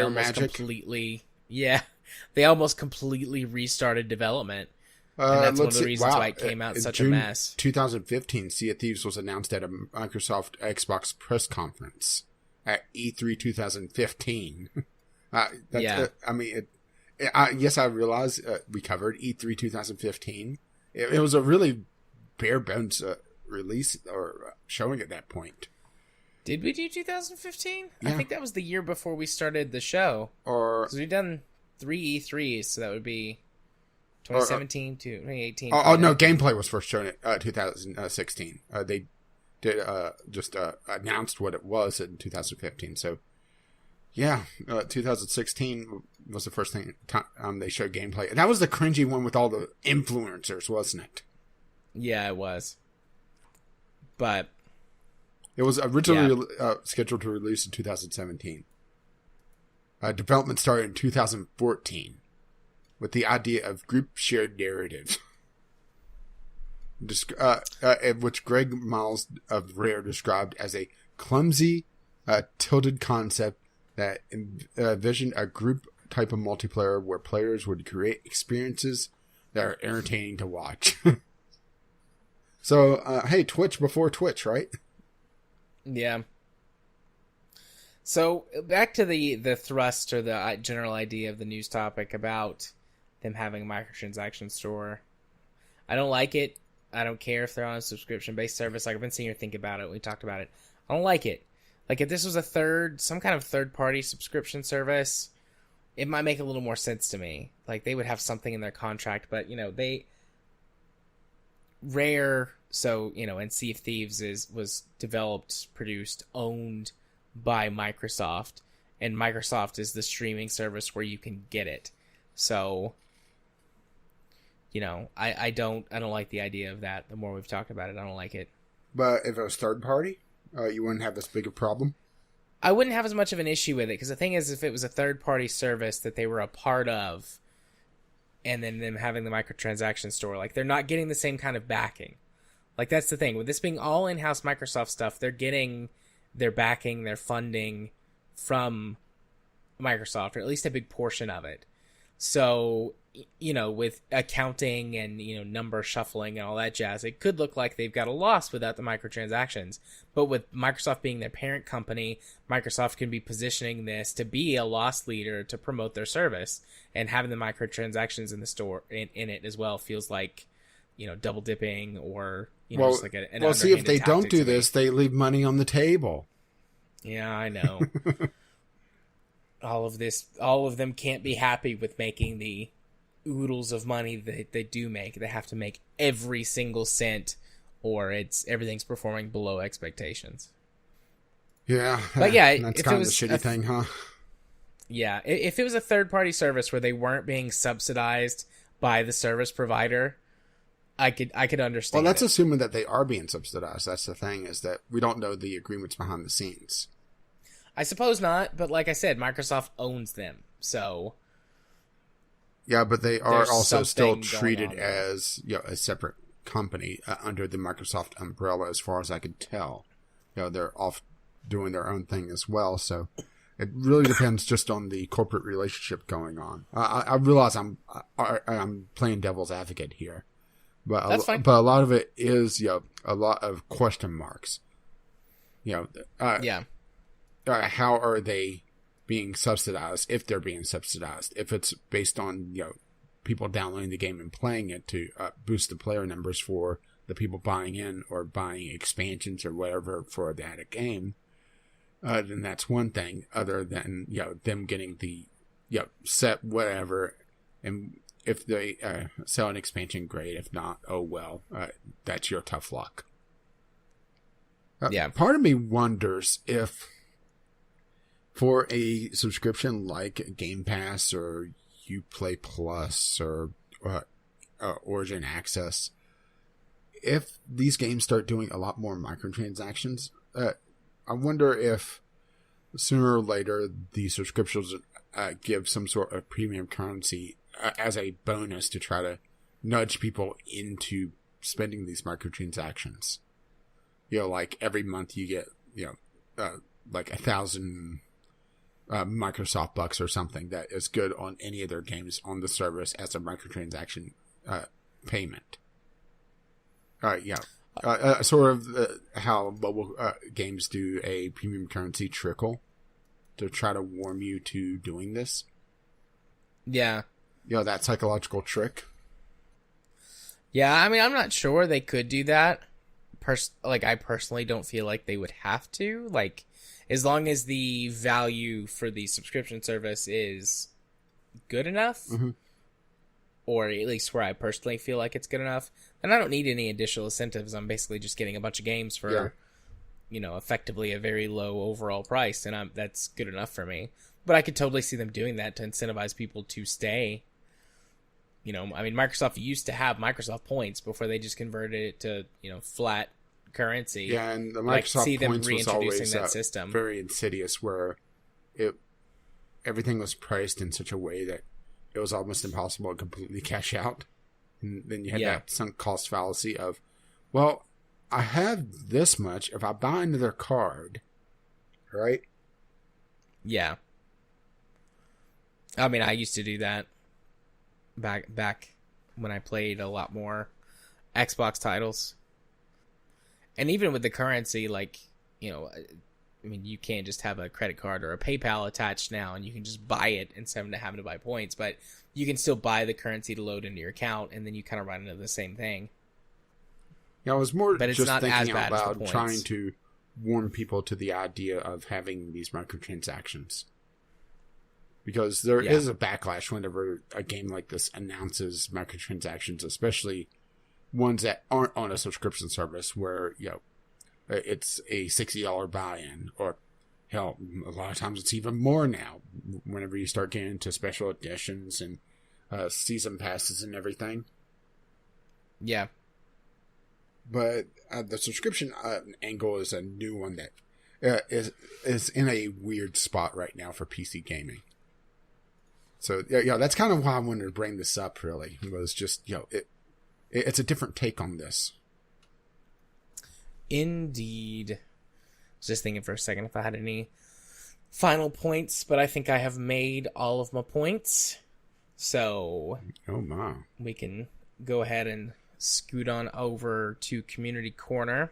Yeah, no mail that I saw. Well, outside the random Chinese spam. Right, I did not see any either. But I just want to mention real quick, the community game night list is pinned. Oh, one moment. Had to cough there for a second. The community game night list is pinned in the general chat section. It's one of only 3 pins. The others being stuff related to the Minecraft server, which I think people still play on. But you can go look at the schedule there. This coming week, you're definitely going to have to want to click on that because the actual message doesn't get updated as the list gets updated, which is annoying. So if you just click on the pin and you see date and game, and it shows the last one being Offworld Trading Company on the list when there's another one that's been added. Yeah, and there probably will be some more added soon. You can feel free to suggest a game.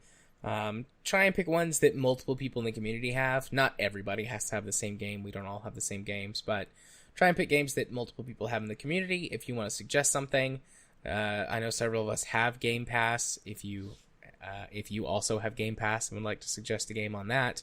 And then other libraries other than Steam can count, obviously, but it is a little more difficult to know what games everyone has that aren't on Steam, just because Steam has got that handy-dandy feature where you can see who on your friends list has a game.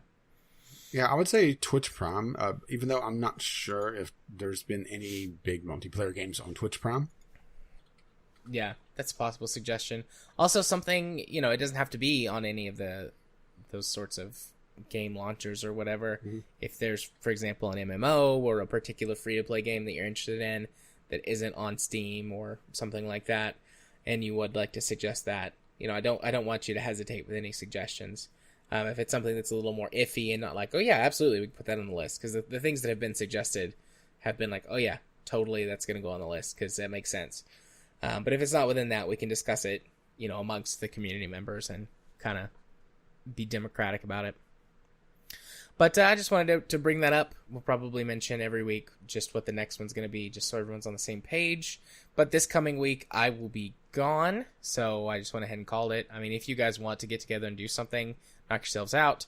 I will be returning from my trip to Mississippi, and I will be home Monday night unless there's some kind of issue with my travel, which fingers crossed there won't be. But I'm going to be tired and needing to get ready for work and things the next day, so I'm just planning on not being around Monday night. Yeah, and we're accounting for travel sickness because this is shared, of course. So yeah, we're not going to record next week, which is pushing the game club back a week, which honestly is not a bad thing. No, we've both had struggles with Final Fantasy Tactics. Well, I had my entire emulator had to get reinstalled. I have not had issues with my emulator, at least so far. Fingers crossed, knock on wood, all that jazz. But actually playing it has been a bit more of a drag than I thought it would be. But that is definitely dipping way into potential game club discussion, so I will save that for next time. Mm-hmm. We'll be running a Franken episode next week, which has already been edited and is ready to go. We've got a lot of content to pull from for those Franken episodes, because we haven't missed an episode in a while, so we've had a lot building up.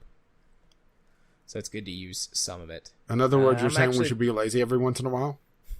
Yeah, we should be lazy. But no, I'm actually very pleased with this one. There's some fun discussion between the two of us about,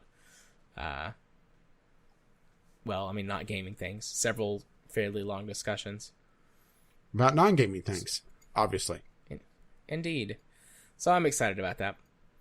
But I think that's all for Community Corner in terms of things to discuss. So, time for some music?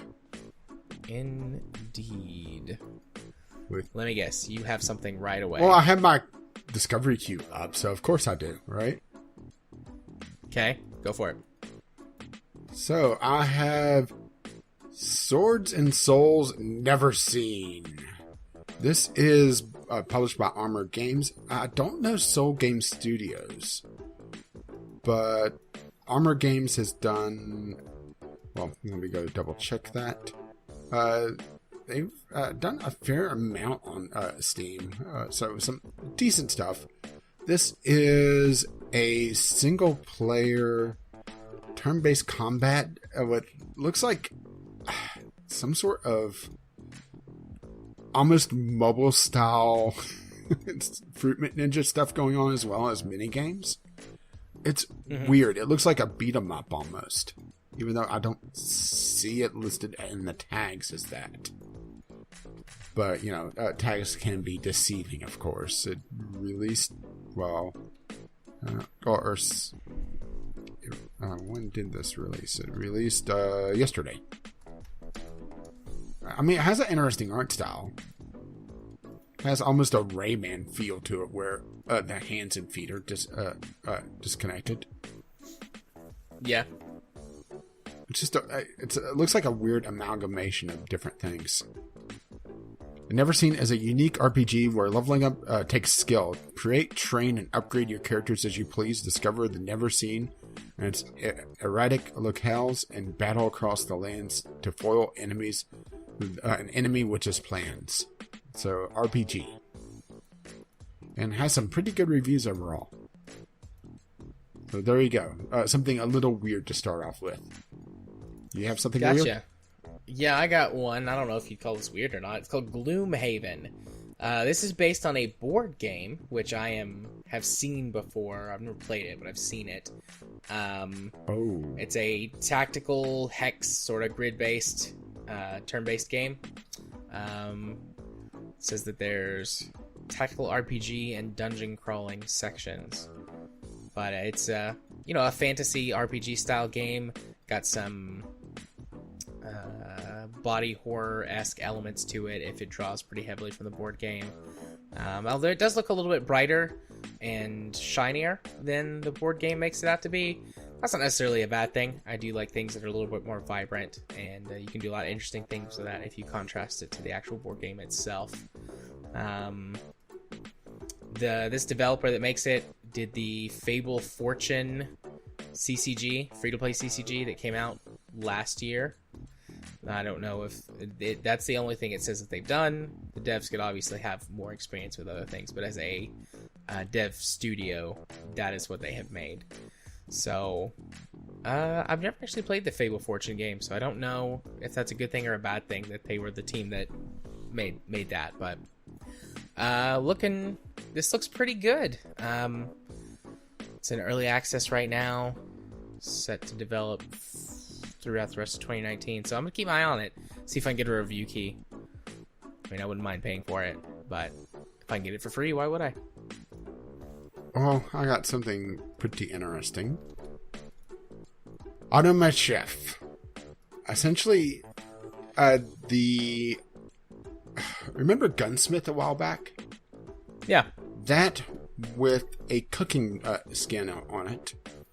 It looks like a lot more customizable objects inside the game. So you are designing kitchens that automatically cook meals, which doesn't sound too interesting at first, but you're doing this via a series of conveyor belts, specialized equipment. But the trailer also shows some sort of code editing, so you're able to go in and change the equipment a lot more than you typically can on these type of games, which is an interesting twist on things. Top that off with a lot deeper, resource tree. I mean, just looking at some of this, for example, Jet Age meal. From one of the screenshots, you need a carrot, which gets cut into carrot slices for one part of the big salad. Then you need a bread slice, which probably is made by making bread and slicing it. Then you toast it, then you make croutons out of that, and that's put into the salad. Then you need 100 milliliters salad dressing. That's the big salad. Then for another portion of it, you need to make hot wings, which is raw chicken, and cutting it up, taking an egg, and egg contents. That's actually kind of funny. But then you bread the chicken, I'm assuming with breadcrumbs, probably from the toast. So it's a lot more involved than some of the other games of this genre, which is interesting. Looks like there's a few complaints about the UI, but yeah, I mean, that's definitely one to look for. It's published by Team 17. That's known for Worms. And my time in Portlandia as well. So, yeah, they have their pedigree with crafting games with that. So, yeah. Gotcha. Definitely interesting. So I got another one. Night Call. I'm just going to read the blurb here. Friend, confidant, therapist, voyeur. As a cab driver working the Paris night shift, you are many things to different people. Your gift is getting people to talk, and in order to catch the serial killer who left you for dead, that's exactly what you'll need to do. I think I saw it at E3 last year, or at some gaming show. I've seen this somewhere, but I'm blanking on where. Yeah, it's got a noir aesthetic. Mm-hmm. Looks like some pretty mixed reviews, but there's not a lot of reviews. Yeah, it looks like it's a non-linear mix of a sort of investigative story game, but also you have to balance like earning money as a cab driver so that you can pay your bills and stuff while you try and hunt down this serial killer. Papers, Please mixed with a detective story. Yeah, looks really neat. So, well, all right. I got an odd one. I gotta add this, even though I'm not sure about it. Biotope, a fish tank simulator. Okay. Biotope will be the most detailed and realistic aquarium simulator on the market. Biotope makes it possible to create complex aquarium ecosystems and simulate realistic life cycles of plants and fish. I mean, it's a very pretty game so far. I mean, it's not amazing graphics, but this could be something interesting if you like fish, but you're not able to, actually own a fish tank, because a fish tank is damn expensive. And it requires a lot of upkeep. So, I mean, it's interesting, right? Yeah. It's something different. Let's see, it's in early access. The early access phase will be at least half, but no longer than a year. So, probably, I would say early 2020 ballpark. Or early portion of 2020 is probably when it's going to be releasing out of early access. But yeah, $15. I mean, you can't get many fish out with that. Well, unless you're counting goldfish. You can get a lot of goldfish for $15. So I got another one. I mean, unless the rest of my queue is shit, I'm 3 for 4 right now. So She Sees Red. This is an interactive live action movie, essentially. I don't know when the development of this was started, but I'm hoping to see a lot more of these after the success of Bandersnatch. When it released, was it earlier this year or late last year? I don't remember exactly when that came out, but that was in case you're unaware, that was the Black Mirror episode. That was a choose your own adventure released on Netflix. This is saying it's got 4 different endings and requires multiple playthroughs in order to get all of the endings and see all of the different video footage. So as long as the acting is good and the storytelling is good, I'm on board for stuff like this. It's $8, so that might be a little rich for some people's blood, but if you think about it compared to just like if you buy a movie, or rent an HD movie, that's around the cost of what that would be. So that as long as it's done well, I could see that being about the right cost for it. If you're not into that sort of thing, then obviously it wouldn't be worth it to you, but it's neat. I like the idea of it, and I hope to see more things like this, combining the medium of sort of interactive experiences with traditional film and TV making. So I got an interesting one. The Nowhere Prophet, a deck building pilgrimages simulator. Prepare your decks and go on a pilgrimage through the wasteland. Nowhere Prophet is a unique single-player card game. Travel across a randomly generated map and lead your followers in deep tactical combat. It's part of the No More Robots world, so there's quite a few games that's been set in this kind of mini universe. Matter of fact, Hypnospace Outlaw, which has popped up on the Discovery Key before, that like 90s web browser simulator, is part of this. So there's definitely some deep lore, and I do have a interesting spot for deck building games, particularly single player ones. So it looks interesting. I'm not sure how gameplay or how the combat really wraps up though. But it's a little bit expensive for it though.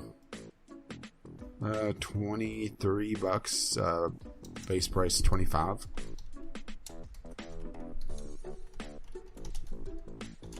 Looks like gotcha. Looks like it's full-on summon units, and each unit has some sort of special ability to be able to use them at turns. Just looking at some of the gifts. Looks like there's some people talking about the AI not being all that good, though, which for a CCG is a definite problem at times. So yeah. So I got another one. Missed Messages. This looks like a choose your own adventure type of game. It's free, so I'm going to be checking this out between now and next time we record. But it says, Goth Girlfriend's iPhone airdrops you. Do you accept or decline? A love horror story about life, death, and memes. A lot of the imagery in here looks like it could be bringing up some very serious stuff. Mental health related, relationship type stuff, potential suicide. Oh, it actually says down here, content warning. Contains visual elements / mentions of suicide and self-harm. So I am, I guess, a glutton for punishment, but I love a little concerned serious... about gameplay. 15 to 30 minutes through. I think that will definitely... Oh, never mind. It's a free-play game. I was going to say it's free. Well, I scrolled right past it to look at reviews, and I saw that. Yeah. So I completely missed it's free to play, so there you go. Yeah. Plus the art style looks very, very good. Yeah, it's like a watercolor. Yeah, watercolors. It reminds me of that mobile game I played last year. I'm drawing a blank on the name of it, but it was like a dating lifestyle type game. Where the boyfriend moves in and then you break up. Yeah. Yeah, that one. Florence? I'm drawing a blank on the name right now. Florence, yes. Thank you. It took me a moment to remember it. That this gives me the same sort of feeling as I look at it. I'm just going to look and see who the developer is. Okay, it looks like this and something called Suppress is the only other thing that they've done. Yeah, which is... same sort of art style, really. Yeah, very different type of game, though. This is a 2D platformer, Suppressed. 2D stealth platformer, it looks like. Reminds me, though, of the Scream, the art style. Mm-hmm. Very interesting. Okay, but yeah, free to play, so I mean, I'm definitely going to check it out. Yeah, I just scrolled right past the price because, typically, it's something, right? Yeah. So I got another one on the kind of the opposite end of the spectrum. Well, I don't know. There may be some self-harm involved. Founder's Fortune, a colony building simulator. A fantasy colony simulator focusing on creative building, colonist psychology, and base defense. So the psychology is the interesting one because that doesn't come up too often in these. There's a couple of times that it's very basic, just people being in bad moods, and it could cause a mental break in like RimWorld or something. But if they go full on with psychology, it could be interesting. But I'm not sure just how far they're wanting to go with this. But multi-floor buildings, a plant and animal system, have proper relationships. Multiple islands and other factions are planned features. They're planning on leaving early access between September 2019 and September 2020. So, a year, right? Yeah.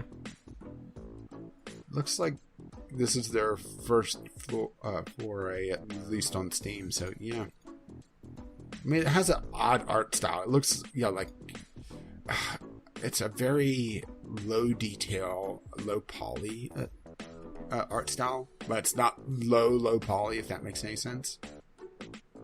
Yeah. It looks like they're like little plastic figures or something.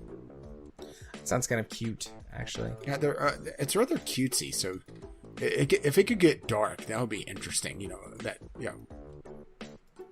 juxtaposition. Anyway, you got another one? Yeah, Mini Galaxy. Mini Galaxy is a light strategy game set in space. We took all the parts of the 4X genre we love, tried to make them more accessible. It's easy to use, open to everyone, but will also scratch that itch for 4X fans. I actually saw this come up on sale on mobile. I was going to say, this looks like it could be a mobile title. It's $4. Pretty sure it was. Yes, it's on mobile, and it's $2. Okay. Probably check it out on mobile. But I mean, this is something that interests me. I mean, I love 4X games, and accessible on-the-go 4X sounds pretty good to me. So, I'll check it out. So, I got an arty-farty game, which I need to add to my links. Pretty much I've skipped 2 so far, and one of them was Gloomhaven. So, you already had it. Vane. In a ruined desert, a strange golden dust transforms a free-spirited bird into a determined young child, setting off a chain of events that will reshape the world itself. It feels very Journey-esque, but it's not. Just looking at some of the gifs and some of the gameplay. Looks like some sort of physics-based puzzles in some of it. Some of it's just pure exploration. So it looks interesting. I'm not sure if the $20 price tag is worth it because of how long it is. I don't see any mention of that. And these type of games are right. Let's see. Puzzle hints for idiots like me that get stuck is a negative. That being stuck on one stage of a puzzle for 10 plus minutes at a time. Hell, they could be a one-time thing only. So yeah, there's some people complaining about cameras as well.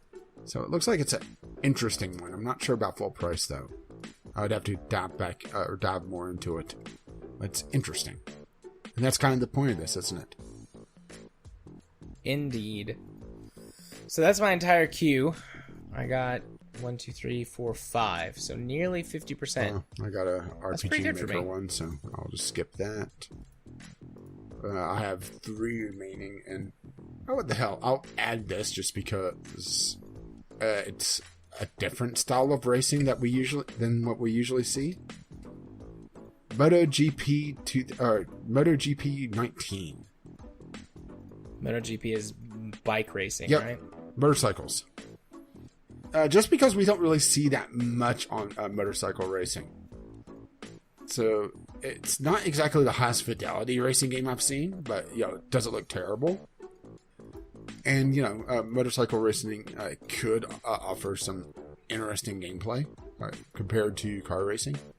But it looks like there are some people that really don't like it, especially some of the physics possibly. Yeah, I mean, it's worth at least checking out. What was the price on that? I mean, it is a full price game though, so right. Yeah. Let's see. What in the hell is this? Huh. Okay, I'm putting this on here. I have no idea what to think about it because this is a little strange and it's very under-reviewed. But hey, Discovery, right? Yes. Elsinore. A time-looping game set in the world of Shakespeare's Hamlet. Huh. Combines strong social simulation aspects, a dynamic story that reacts immediately to the player's decisions, and a world of diverse characters with secrets to uncover. Plus, it's Hamlet. So, there's something different for you, right? Yeah. It doesn't look terrible as well. I mean, first look, it looked like something out of like the 90s, but then I looked at it closer and it didn't look as low detailed as I thought it did. It's actually not bad looking. And it looks like, the full time loop mechanic is in play. One of the screenshots shows a full breakdown of the different characters and their different locations. So it sounds like the social aspect could alter the timeline, and who knows how that could play out. Essentially the butterfly effect, huh? Yeah. That is an interesting take on things. And my last one is Doom VR. So I'm just not even going to bother with that because, it's Doom, it's VR, it's very mixed reviews. Looks like there's some terrible support for Oculus, so yeah. And that is my cue. Sweet. Hey, had a pretty good one this week. Yeah, I had a pretty decent one myself. Well, I had Discovery queue. I had 8 out of 12. I had 5, so pretty good. About 50%, a little less. Yeah, mine's about ballpark. What it usually is. Yep. But with that done, that means it's time for you, Rage, to hit up with the socials. Well, I've been Caffeine Rage. You can find me on the YouTubes, Gaming with Caffeine Rage. You can find me on Twitter, Gaming with CR. Maybe someday you'll find me on Twitch, twitch.tv/caffeine_rage. And of course, you can find me on Steam. How about that? Caffeine Rage there as well. And you've been? Gaming Psychologist. You can find me on the YouTubes by searching for Gaming Psychologist. Follow me on Twitter at JMA4707. Or be my friend on Steam at JArthur4707. And if you'll listen to them know exactly what episode of the podcast you're coming from, the password for this week is Cotton Candy. Cotton Candy. That's I'm pretty sure. Did we get that in the recording? Did we get that in the recording? I'm pretty sure, at least with Craig. Okay. All right. Good. Yeah. Turns out cotton candy does not make a good coffee. Who knew, right? No. It sucks. My review's still not posted. I assume there's a review process it has to go through. And probably it's the middle of the night. And probably filters out all the bad ones. Yeah. Actually, it'd be interesting to go to the other coffees and see, does anybody get to post bad reviews? Looking right now. That's a little troubling, huh? So far, nothing has got less than 4 stars. Right? Some of these have got a couple hundred reviews. How about that? They're all 5 stars. Imagine that. And they all make the same spelling mistake as well. Oh, here's one. That's a 1 star. This is about Santa's White Christmas, which I quite like. My experience was the same. Coffee was stale and washed out. Threw it away. Disappointing. Well, I guess someone got coal instead. Here's another 1 star. A couple of 2 stars. Just this one's got hundreds of reviews, so the ones that are bad aren't having much of an effect because of all of the ones that are good.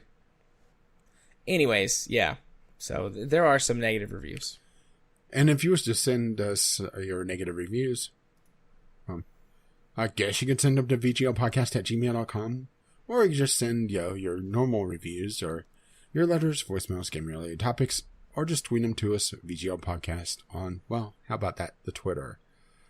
Our lovely, lovely patrons have made this absolute madness possible. You can find more about that at patreon.com/VGL Podcast. And something else our lovely patrons have made possible is our Patreon page, vglpodcast.podbean.com, which hosts the show notes, the RSS feed, links to all our content. Well, you can find us on iTunes, Google Play, or your podcatcher of choice. Our intro and outro music is On the Ground by Kevin McLeod, and our Discovery Queue music is Doobly Doo by the same artist. You can find his work at incompetech.com, and as always, as his lovely music starts to roll across my voice. Bye now. See you next time. Bye-bye.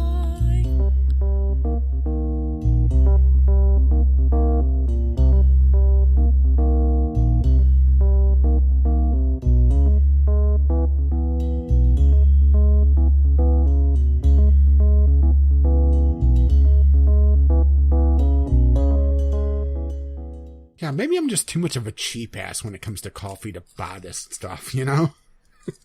Yeah. I mean, I like to buy nice coffee every once in a while. I don't buy it regularly. My mom, this is the brand of coffee she buys all the time. So, I just don't like the idea of spending $10+ on a 10-ounce bag of coffee. Yeah, I mean, it's not even a full pound. I mean, if it was which I realized, 10 ounces and a pound. Yeah, that's quite a bit of a difference. But damn, I mean, even my decent coffee that I use for cold brew, it's $6 for, I believe it's a 10-ounce bag. Which I realize, it's not that much of a difference, but it adds up. Yeah. On my generic stuff that I just drink every day with no frills or anything, just caffeine is what I'm after, so I don't care as much about what it tastes like as long as it's not terrible. Oh no, it's 12-ounce bags that I get. Yeah, see, my cold brew is what get the decent coffee for, I typically go like Seattle's Best, which has been pretty decent for me. Yeah. But, get up, get your shit together. You have things to do. Folgers. Dunkin' Donuts is my go-to for if I'm like, I want something that's pretty decent, but that's not like extravagant, like Dunkin' Donuts. Well, the thing is that Seattle's Best was a little bit cheaper, and it was available at the local grocery store in whole bean form for a while. Yeah. But when the store changed hands, essentially, from one brand to another, they have the ground coffee there at the same price, but not the whole bean. And I said it before, I don't see the point of buying pre-ground coffee at that premium price. It makes no damn sense to me. Yeah. Katie buys 8 o'clock, and then she grinds her own beans. I mean, I will too if I'm going to make a really nice cup of coffee. But most of the time, I'll just make a pot of coffee, a pot of coffee, and sip on it. I'll sip on that coffee all day, and it doesn't. It's gonna sit and it's gonna be reheated. Like, it doesn't need to be anything fancy. I just want some caffeine and some sort of general coffee flavor. Yeah, see, for me, it's half a pot in the morning, or whatever my morning is, if I'm getting up late. Then if I need it, like tonight, I'll use the cold brew and either make a mocha with it, have an iced coffee, or summertime, and I now have a cheap-ass blender I thrifted, a frozen frappuccino. Which sounds a lot more fancy than, well, I'll take a handful of ice and I put it in with a little bit of the cold brew. I'm not sure if you can have a frappuccino that's not frozen. There's frappuccino, then frozen frappuccino. Didn't know there was a difference. Essentially, the difference is, how much ice. Gotcha. The frozen is essentially just crushed ice. Think of it as like a smoothie or a slushy. Gotcha. I want to get a vacuum brew kit. Like, I've got a French press, and then just do drip coffee. I'm not a big fan of percolated coffee. I've had it before. Not my favorite. I haven't had percolated coffee in ages, and it's so damn hard to even find one, a percolator. It's kind of funny. The last time I went thrifting, there was this old guy, like in, I would guess, his 70s or 80s. And he was going to all the different thrift stores in Charleston looking for a percolator. And the scary thing? He was asking people, and there were so many people saying, "A what?" Yeah, my grandmother still makes her coffee using a percolator. So that's where I've had it before. And then I do cold brewing. I haven't done cold brew in a while. I should make some cold brew. I just put a new batch in a while. But yeah, I want to get a vacuum brew kit as my sort of next coffee thing. Something I've heard that's interesting is nitro coffee. Nitro coffee? I don't know if I've heard of that before. Well, I heard about it when I was looking at a whipped cream dispenser and saw people talking about nitro coffee with it, which is the nitrous oxide that's used to make whipped cream. It's fat soluble, and coffee has a little bit of fat in it, so it could get infused with it and make it a lighter texture. It doesn't make it like carbonated as far as I could tell, but yeah, that's a thing. Interesting. If I ever find that, I'll have to try it. Yeah, I was looking at whipped cream dispensers as a cheaper way to get essentially canned whipped cream and actually have some good choices. Because that's the thing, is that I don't really live in like what people call a food desert, but at the same time, I definitely have limited choice at my smaller local market. So it's toying around with some ideas, and it's always fun to have new gadgets, right? Yeah, fun new toys, especially the toys that make coffee. Yeah, which I actually don't or have. Can improve coffee. Which actually I don't have a lot of toys that make coffee or improve coffee. I guess I'm gonna have to fix that. Well, I guess technically I do now because I did get that kitchen scale. So I like weigh out my beans now, so I'm consistent on the amount of coffee I make. Yeah. But that's more for baking and bread making. Pretty much as soon as I get rid of all these damn fruit flies that hits her right on my last bench of bananas, I'm going to do some experimentation with bread. During my binge of the Great British Cooking Show, or Baking Show, they showed a interesting bread technique where you take part of the liquid and the flour. You essentially make a roux out of it and cook it partly. And it makes it where it's a lot more absorbent, but you really need a kitchen scale unless you want to do a lot of batches to kind of find the new equilibrium of the dish. So yeah, I'm going to be toying around with that when it's not game club time. Supposed to make a lot softer and more moist bread. So not good for everything, and can't like do it with a baguette or something. I see. Well, I think that'll do it. That's enough outro babble and enough of me talking about random bullshit. Indeed. So I'm gonna say bye-bye.